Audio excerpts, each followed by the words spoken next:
I was in the military. I was a tank driver.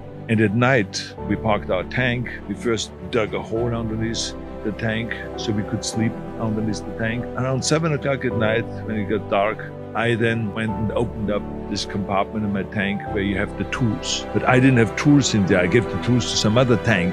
And I had my collapsible bench. I had my dumbbells in there. And I started working out. And we all were working out like 2 hours before we went to sleep at night. So we were training, and then we were eating, and then we went to sleep. And the next morning we got up at 5 o'clock again to continue on with the maneuver. It was just, all about, I got to go and become Mr. Universe. It didn't matter if I was in the military. It didn't matter if I was a tank driver or that the food was shitty. Nothing mattered. It was just, I got to train every day. I'm a big believer in there is no such thing as a self-made man. Because so many times people say that you're a self-made man, you're the perfect example of the American dream and this and that. And these are all great compliments, but the reality is, as I always say, that you can call me anything you want. You can call me Arnie, Schwarzi, Governator, Schnitzel, whatever you want to call, but don't ever call me self-made man, because I would not be here if I wouldn't have had parents that were dedicated and gave us the love and the affection and the discipline and all of the stuff right from the beginning. I wouldn't be here if I wouldn't have had the help from so many bodybuilders in Graz that helped me. Then all the way to Munich, Albert Busek, then Joe Weider that brought me to America,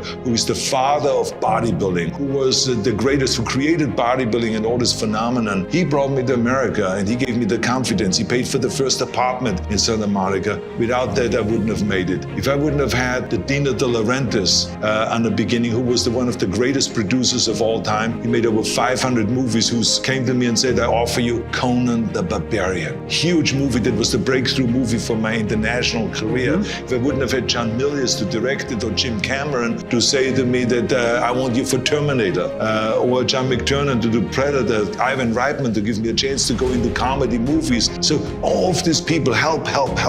So how can I say that I'm a self-made man? Everyone has a problem with time, but the day has 24 hours and we sleep 6. Now, I know there's some out there that say, whoa, I need 8. Well, I say just sleep a little faster, because the bottom line is we have 6 hours of sleep, 24 hours are available, so you have 18 hours now available to do your work, your family, your hobbies, and also to learn something new or to do something new, which could easily be that you want to learn a new language, or that you want to read as a New Year's resolution, I have to read a book every week, or you say, I'm going to go and reshape my body. So you're going to go and take this hour out of your schedule and say, I'm going to train an hour every day. So this is for most people a huge challenge, but it is totally doable, I can tell them, because the kind of things that I did when I came to this country, I went to school, I was working in construction, I was working out my 5 hours a day, I was taking acting classes from 8 o'clock at night to 12 midnight. I was doing all of those things. I wanted to make sure that out of the 24 hours of the day, that I don't waste one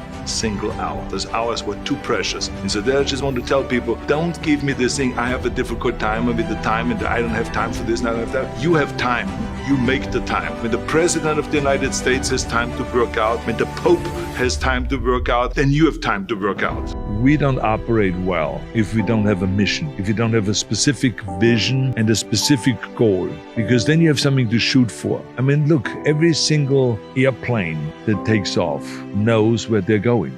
Imagine you have the most sophisticated airplane in the world and it takes off and there's nowhere to go. It's not going to have a successful mission, no matter what.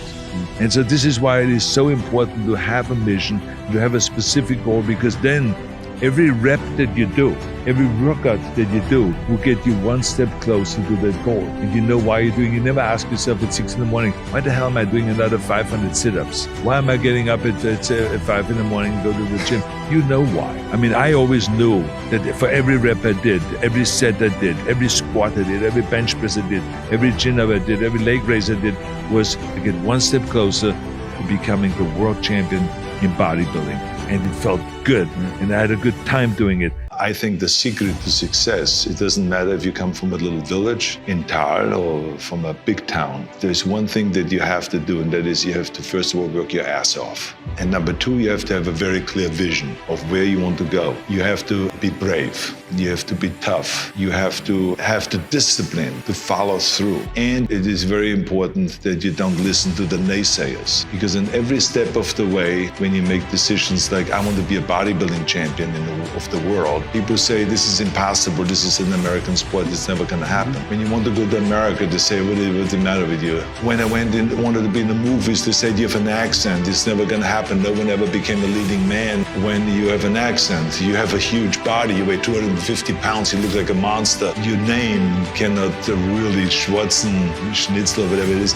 I mean, forget it. It's not going to happen. So the naysayers were always there. Even in politics, when they ran for governor, they said, are you crazy? You're an actor. You're a businessman. I mean, you're not a politician. You should start to be a mayor first and maybe an assemblyman or senator, but not to be around for governor. So I never listened to the naysayers because I believed what Nelson Mandela said, that, everything is always impossible until someone does it. Then all of a sudden say, oh yeah, that could be possible.